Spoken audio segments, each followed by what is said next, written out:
with a word of prayer. Heavenly Father, we thank you for this day again. I thank you for your many blessings, and I just pray that you'd guide our steps today, Lord. In your name I pray, Lord Jesus. Amen. All right. So last time I started to show you guys how we solve partial differential equations by what's usually called the separation of variables procedure. The basic idea is to, take a given partial differential equation paired with some boundary conditions. Suppose the solution can be written as a product of functions of each of the independent variables. Plug it in, and you'll usually get a few related ordinary differential equations, which then have to share a common constant. And then fitting the boundary conditions forces that constant to be particular things, which are sometimes called the characteristic values or something. And then you take all of those different solutions you get and you put them together in one big series, which I refer to as the formal solution. It's formal in the sense that we don't know it converges, and we're never going to really worry about that so much. But then, once you have the formal solution, then you fit that to the initial condition, and then you've got an actual answer to your problem. All right, so like we haven't fit the initial condition yet for a specific example, but I want to look at we're still on the heat equation today, at least for the moment. We'll see where we get to, but let's consider partial u partial t is equal to 5 partial squared u partial x squared, all right? For 0 less than or equal to x less than or equal to pi, all right, and t positive, all right? And we're going to impose the boundary conditions u of 0 comma t equals to u of pi comma t is equal to 0 for t greater than 0. All right, and initial condition u of x comma 0 is 1 minus the cosine of 2x. Oh man, got like eraser dust in my eye somehow. I don't even know how that happened. All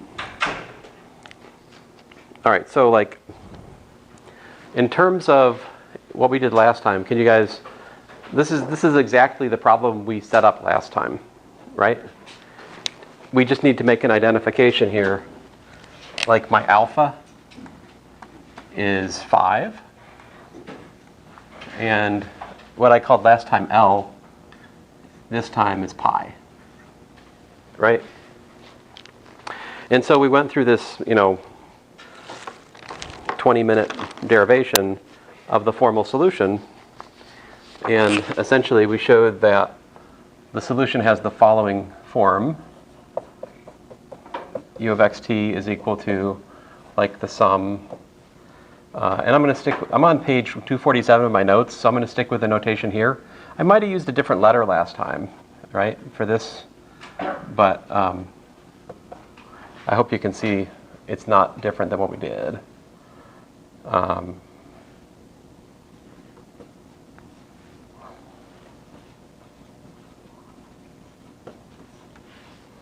Okay, so like, I guess here's a side comment, right? We had last time we had like our typical solution looked like b sub n sine of n pi x over L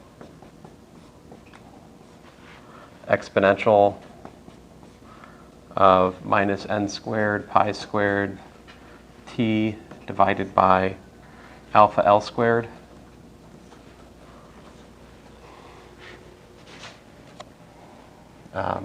Well, let me just make it simple. This is that. Do you guys see that? So like, nothing too profound. I'm just saying if L is equal to pi, the pi in our formal solution last time cancels. right?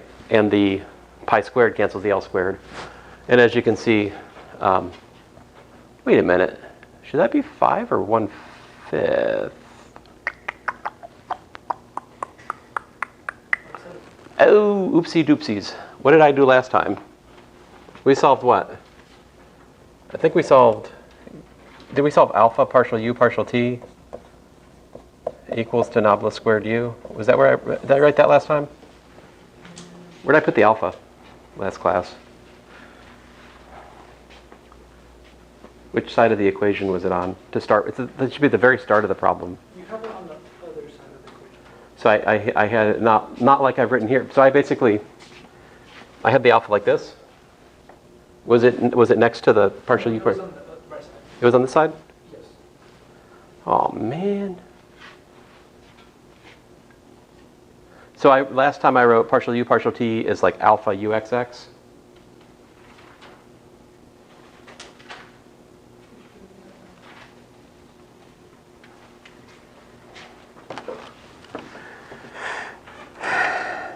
Can I just show you what I have written down? Yeah, sure. You had it set up like this last time. Yeah. And we worked that out. Yeah. And wait, maybe I made it. Go back for a second. Alpha.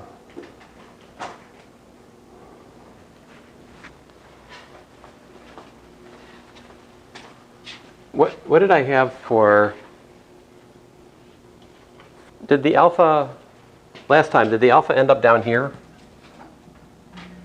In the end, like what was the formal solution? Did we have alpha in the numerator or did not? You had it in the numerator. In the numerator. All right. So like my alpha last time. Oh, that's annoying. So what all right. So what that means. Golly.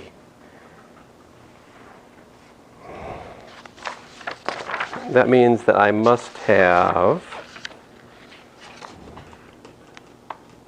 Just a second. So if you look at the star equation on page 245 of my notes, I have uxx is equal to alpha ut. Like the star equation says uxx equals to alpha ut, right? So this is my notes,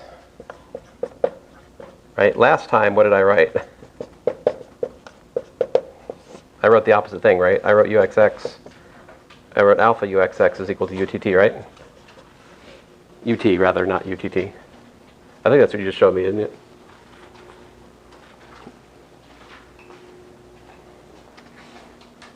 Right here?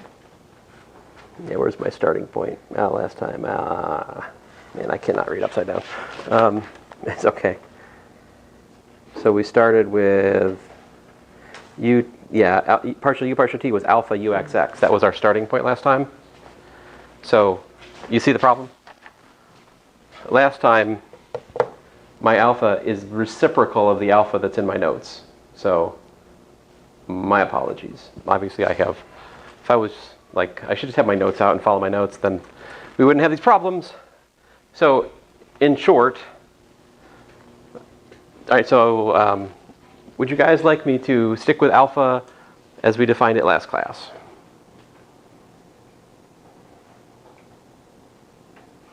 I think it's still fairly new.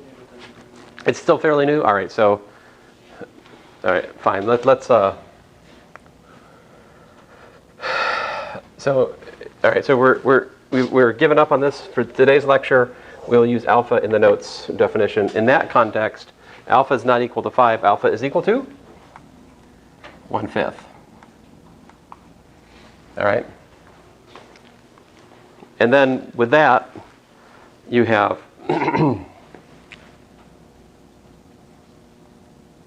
1 over alpha. That's why there's a 5 here. All right? So my apologies. I was trying to be consistent with last class, but, you know. Oh well.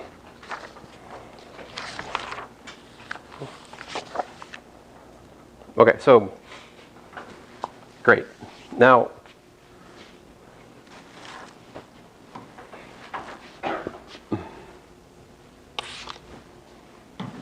last time, at the very end of class, I worked out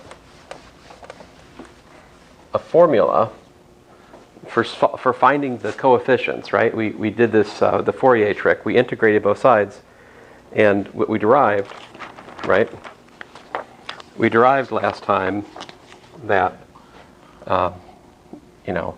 essentially this. So we have u of x comma 0 is equal to, 1 minus cosine 2x, right? But that's also equal to the sum, n equals 1 to infinity of like b sub n sine of nx.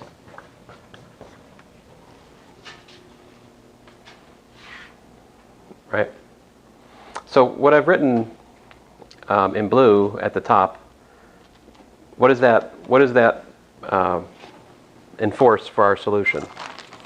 Like this piece right here, I'll circle in green. Yeah? All that does is it imposes these boundary conditions right here, right? That's it. But what we have not yet imposed on the solution is the initial condition, the initial temperature distribution. That's what we have to do next. And so there's a couple of different ways to look at this. One way is we could think of actually taking the initial condition equation and multiplying both sides by sine and integrating. But an alternative view, which I think is useful, is just that we're going to find the Fourier sine series of 1 minus cosine. So if we call this thing f of x, all right, just for the sake of discussion, then it turns out that we can write f of x as equal to the sum n equals 1 to infinity of, let us say, just for the sake of logical distinction, a sub n times the sine of nx. And then the thing is, what I'm saying is kind of dumb, all right? Because that's going to give us, once I find this, right? Once I find this, then I've got the sum n equals 1 to infinity of a sub n sine of nx, like that, you see? And then the theory of Fourier series is very nice. It's much like power series. What do you have when you have two power series that have matching powers? You can equate coefficients, right? So once we have this, it's immediately telling us that b sub n is in fact equal to a sub n. And so that will give us the general solution.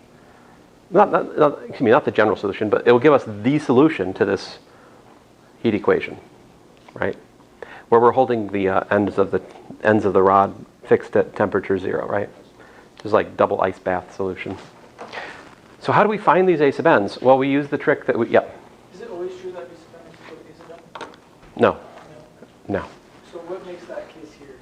Well, there's a sign here and a sign there, so yeah, I'm just saying it the notation big B sub n and a sub n could be used differently, so I can't answer like that.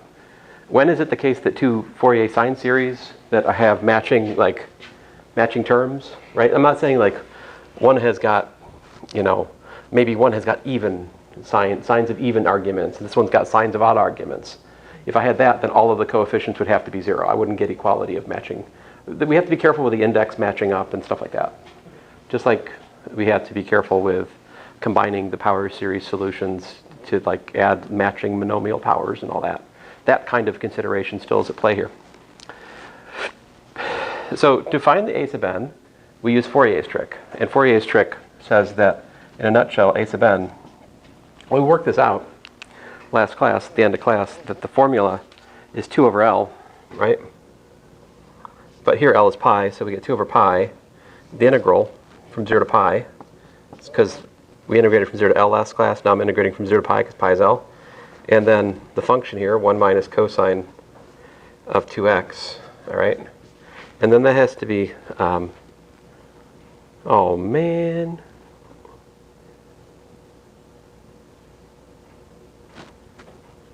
Oh, it's fine. 1 minus cosine of x sine of nx, all right, dx. Sorry, my eyes jumped fine. So, here's the thing.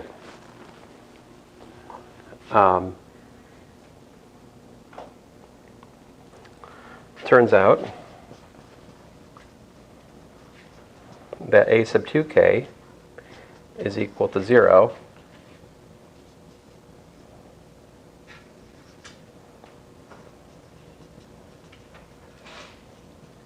all right, so all the even coefficients are 0. And after a bit of calculation, you can show that a sub 2k minus 1 works out to 2 over pi times 2 over 2k minus 1 minus 1 over 2k plus 1 plus 1 over 3 minus 2k, weirdly enough. And so, right, the solution then, we can write down. Again, this is a bunch of integration. So hence, my solution rather, I keep saying general solution, that's probably not the right terminology here. The solution to this given boundary value / initial value problem is the sum, let us say k equals 1 to infinity of 2 divided by pi, parentheses 2 over 2k minus 1 minus 1 over 2k plus 1 plus 1 over 3 minus 2k. All right, that's my coefficient. That's my b sub n, if you will. That's like the big B. Now I need to do my sine. N here is 2k minus 1. So sine of 2k minus 1 times x. And then exponential of,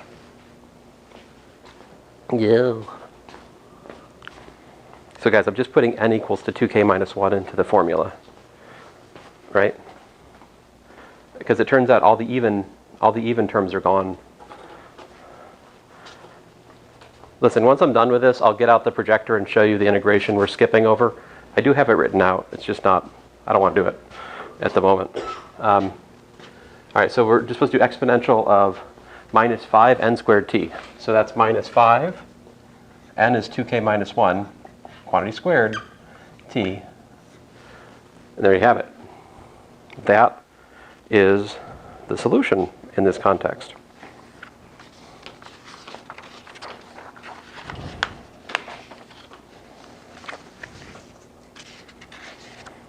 So I want to work out another example, and then we'll circle back and look at the integration in a bit, all right? Like, I don't want to interrupt the flow, if that's okay with you guys.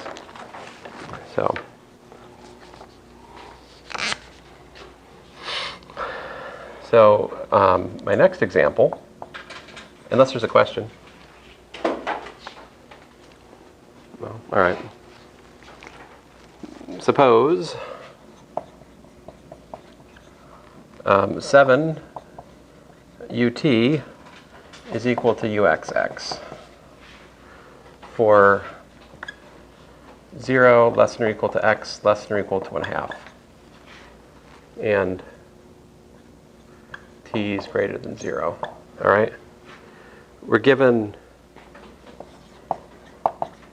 that it's fixed at temperature 0 at 0, but it's insulated on the other end. On the other end. So this is a mixed boundary condition here.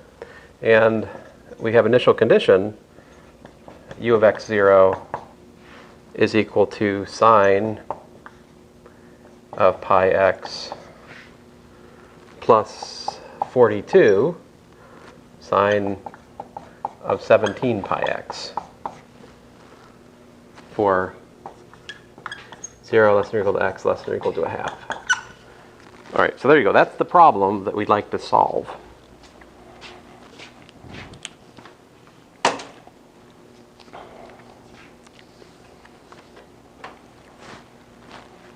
so in my notes, which I will, okay, so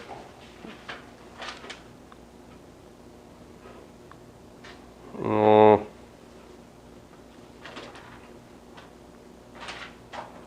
right, so I guess the question here at this point for us is, should I use my notes and quote a result, or should I try to work through this from scratch? What's your preference? Any preference?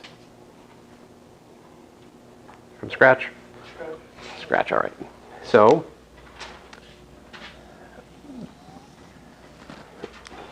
the start is we propose product solution. So we have like, we want to let u of xt equal to x of x, t of t.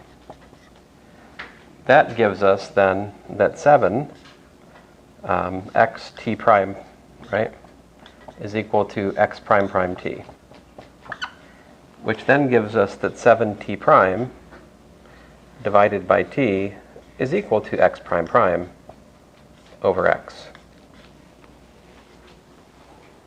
separating variables. And then we go, oh, okay, well, left-hand side function of time, right-hand side function of t alone, of x alone, must be a constant. Oh, man. So as such, we will write equals to minus k, just to kind of stick with my notation from last class, right? And so what are we up against here? So apparently we need to solve x prime prime plus kx equals to 0, and it looks like t prime equals to k over 7 times t, right? These are the ordinary differential equations that we got to solve, I think. I'm missing a minus, aren't I? That's a minus kt over 7, right? Yeah. That's important because otherwise your solutions will end up blowing up with time, which would be really weird. Like, you know, you have your temperature start out at some, you know, finite value, and then as time goes to infinity, it just heats up to infinite temperature. That would not make sense, right? We'd like a negative coefficient there because that gives us negative exponentials in the solution. All right, so anyway, what are the boundary conditions? Well, note the given boundary conditions imply that x of 0 must be 0 and x prime of 0 must be x prime of 0? No. X prime of what? 1/2, right? Has to be equal to 0.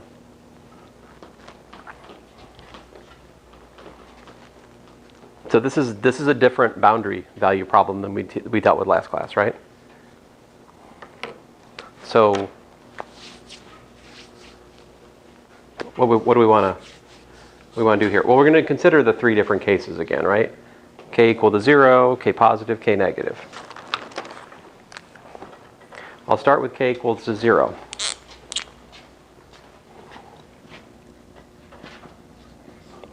That, you know, so we're solving, what are we solving?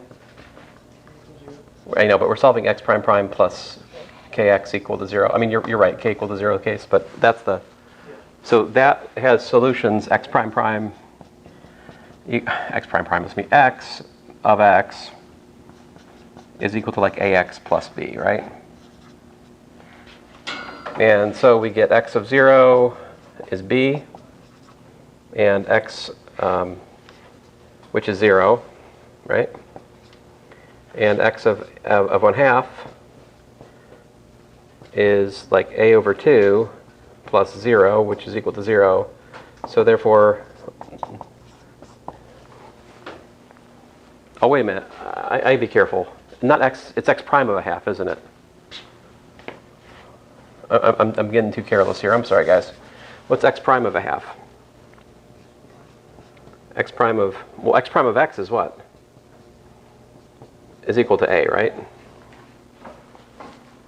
But then, so, but x prime of a half is also equal to a, and it's equal to 0. So like I was just saying, x is 0. It's important that we think about the differentiation though, yeah?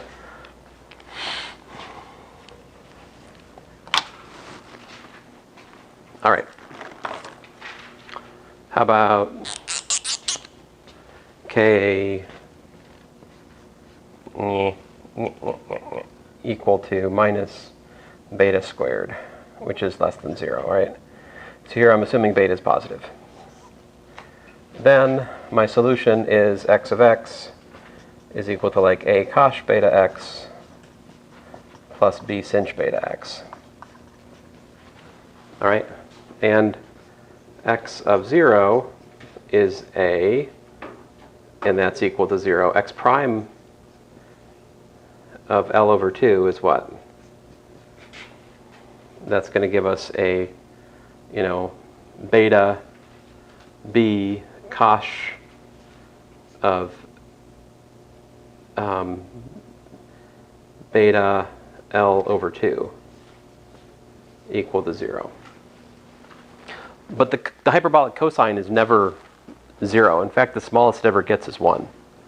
And beta is non-zero. So the only option we have there is for b to be 0. So both a and b are 0, which means that our solution is, again, very boring. My x is equal to 0 again, right? So nothing to see there. Apparently, the interesting case, much like last class, is when what?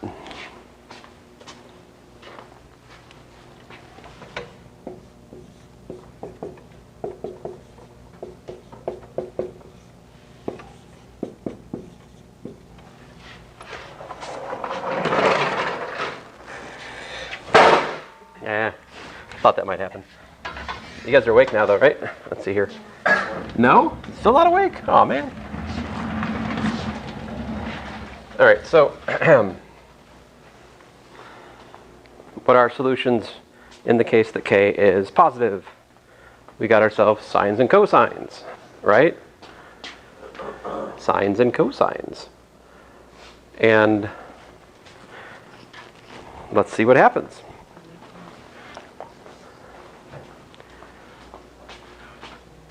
So we get x of x is a cosine beta x plus b sine beta x, right? So x of 0 is a times the cosine of 0 plus b times the sine of 0, which is just a is 0. Now x prime of x is then minus, not minus, what am I doing? Just b beta cosine beta x.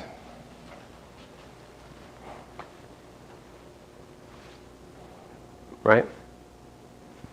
Because the a is 0, so that's the only term we have to care about is the b term. And so what is x prime of L over 2? Apparently b beta cosine of beta L divided by 2. Now this has to be equal to 0. Good news.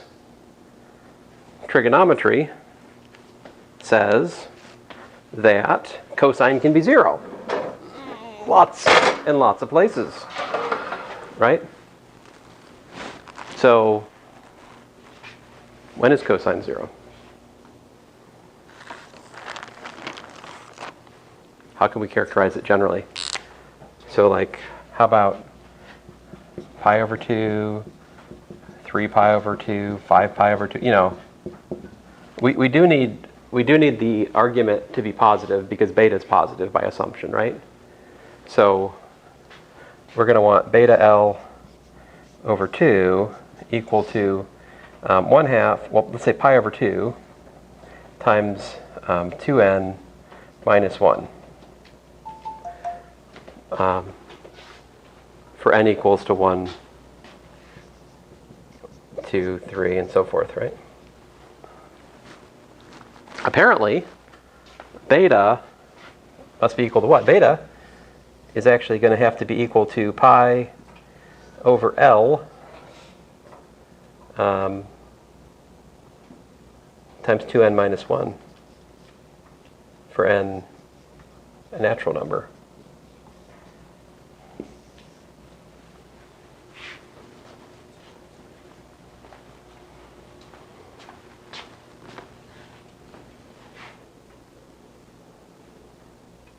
Where is L coming from? What is L?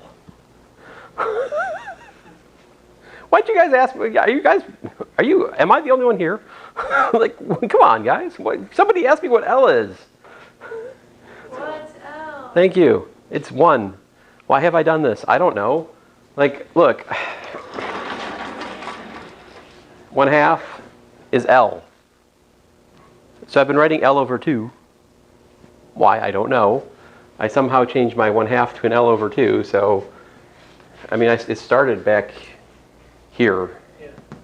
But it doesn't, nothing changes. Just L was equal to 1. I don't know. Sorry about that.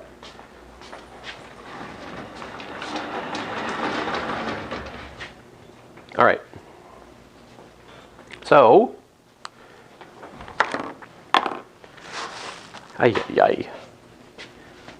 let us put it into practice.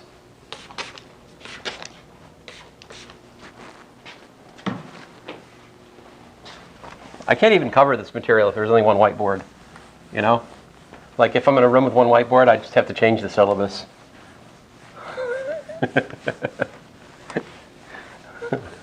These are 2 whiteboard problems.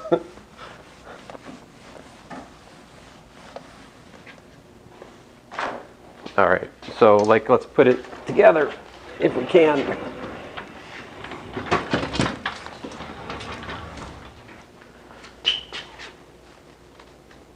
Yeah. So we have found beta apparently is equal to, pi times 2n minus 1, and for n in the natural numbers, and our k was beta squared, which means it's pi squared times 2n minus 1 squared, right? And that means that my x sub n of x was actually equal to something like, let's see here, b survived, I think. Yeah, a was 0, which means the b term survived. So we had sine of beta, which was 2n minus 1 times pi x, right? So that's where we are at the moment. That's the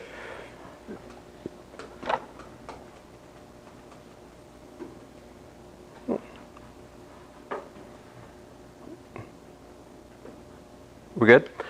All right, but we still need to do what's next? We got the temporal equation to work on, right? So you guys can solve that. We can solve that one, right?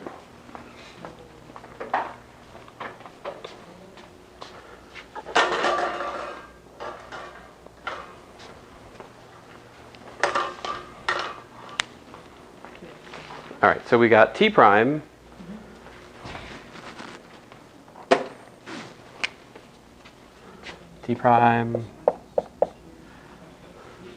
minus k over 7, so minus pi times 2n minus 1 over 7 times big T again. So the solution of that is just Tn of t is exponential of minus pi times 2n minus 1 times time divided by 7. All right, great. Put it all together. We found the formal solution, sum n equals 1 to infinity, and I'll stick with my notes. I use big B sub n for the coefficients. It doesn't really matter what letter you use here, but something, because I don't know how many of each one I need. But B sub n times the sine of 2n minus 1 pi x all right, times the exponential of minus pi times 2n minus 1 time divided by 7. Now, so far, all that we have used, right, is the given partial differential equation that set up the separation of variables and the boundary conditions, which we have applied to create this formal solution. What is left? What have we not used yet? We've not yet used the initial condition, right? So this one has this as its initial condition that was given, all right? That's part of the problem. So we were given the initial condition, which is u of x comma 0 is equal to, well, all right, so I can't. Ha! Sine pi x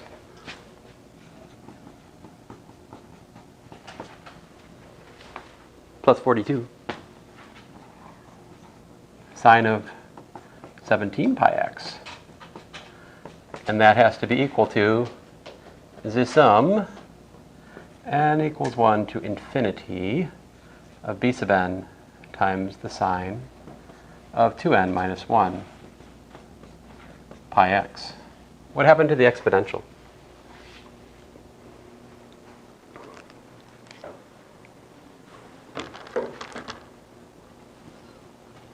It's 0, right? The argument of the exponential 0, which makes the exponential 1. So we don't need to do the Fourier trick here if we understand the theory of Fourier series. Namely, that we can equate coefficients. You see, this is already a Fourier series.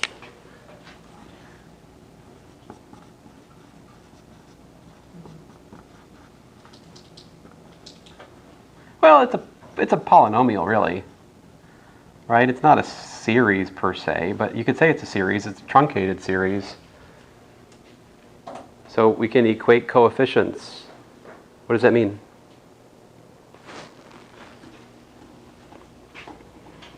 Now, all right, so I don't... well, fine. I guess, I mean, listen, you know, in a different lecture, I might have done b sub 2n minus 1 here instead, you know? That would have made the counting different, but I didn't, so let's face the music as I've played it. And so what we need then is either we have 2n minus 1 equals to 1, or we have 2n minus 1 equals to 17, which tells me n is equal to what?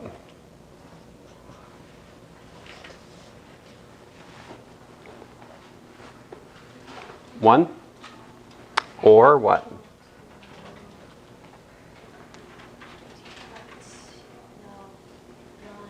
9. 9. All right. 9? All right. So, and we can cipher from this that b sub 1 is 1. And what's big B sub 9 equal to? If you don't know, this one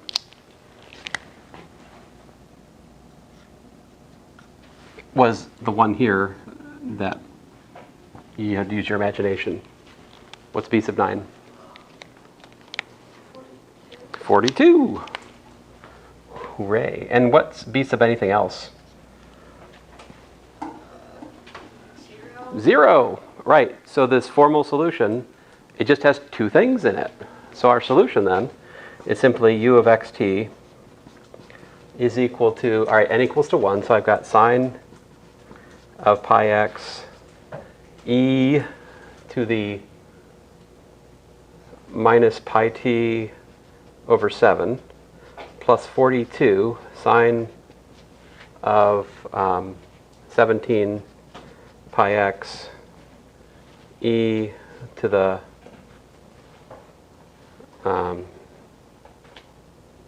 minus 17 pi t divided by 7. And there you go. That's the solution. So the first example today is pretty much inappropriate for anything but the final exam. And even there, I would have to devote like 3/4 of the time just because of the details. In contrast, this example could very well be done on a test because the difficulty of the big difficulty calculationally is finding the Fourier expansion of the initial condition. That's the thing that's really onerous. Yep. So if we're given the initial position, do we skip over that? Do you what? If we have the initial position, do we? Oh, let me, so how can you proceed? Like what's the, that was odd. What's the, is there a shortcut, right? And there is in a sense because I have in my notes worked out a given set of boundary value problems and presented the solutions as like propositions.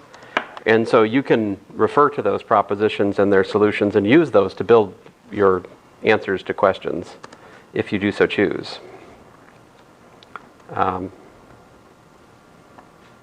Now, that said, I do want you to be able to, work what I just worked out.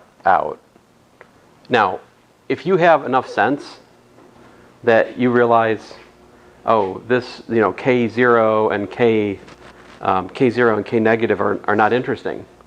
There's no solutions there. Clearly, by intuition, whatever, I've done this problem before in homework, et cetera, K equals K positive is the interesting part. I'm going to focus my attention there.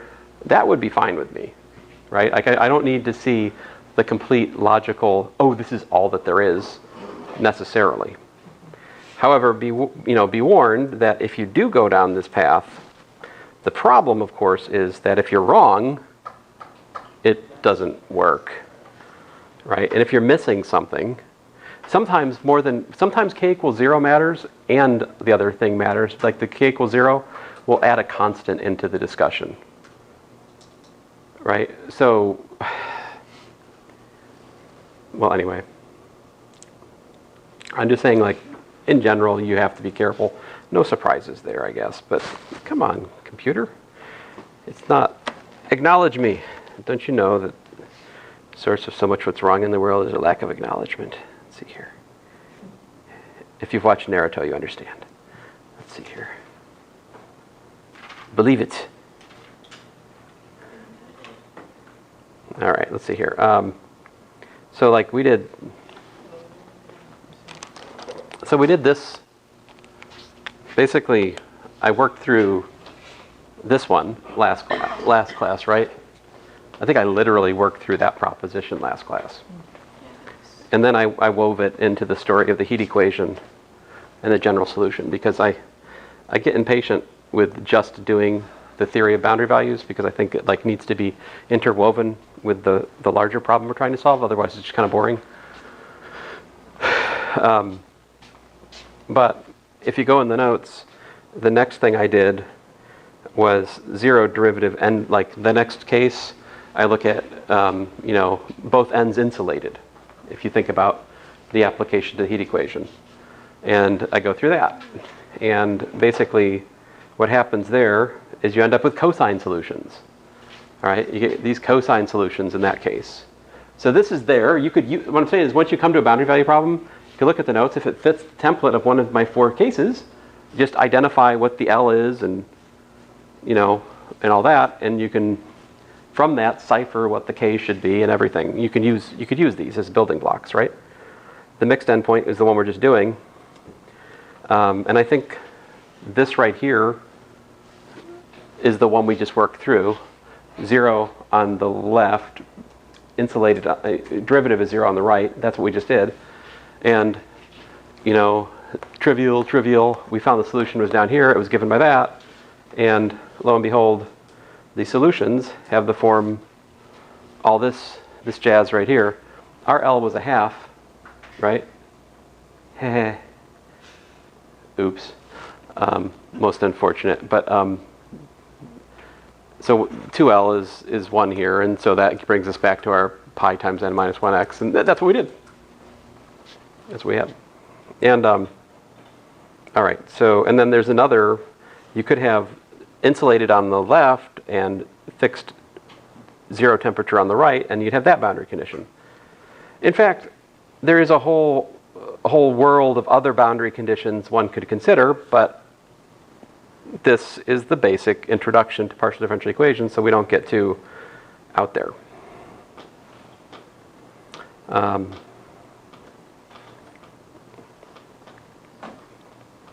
think ooh. Oh no. Oopsies. Oh, I'm sorry, guys. That's, look. You see the problem? K was what? I said K was pi times, I put beta where I should put K. Right? So this is supposed to be pi squared and 2n minus 1 squared, which puts a square here and here, right? And also in our solution. Pi squared. 17 squared is apparently 289. Pi squared. Okay. Sorry about that. I think it's right here. So. Now.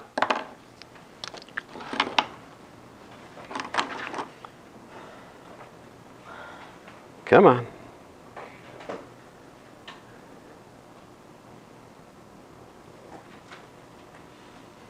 You guys excited about the break? Yeah, me too. Let's see here. All right. So I mentioned the practice problems in here, and it's good to know where this is the website for the course, right? Oh, is it not working again? Come on. Seriously? Why are you this way?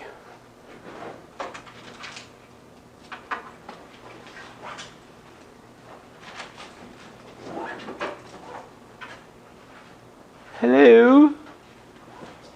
Acknowledge me. Arr. All right, let's try again. Come on, you can do it. All right, there we go. So down in here, I have, where'd it go? I think here maybe, oh, wait a minute, did I take them down?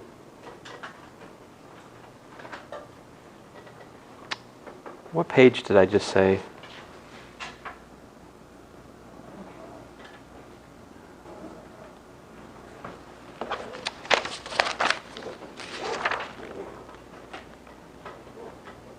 (135 to 138). Well, that's not right.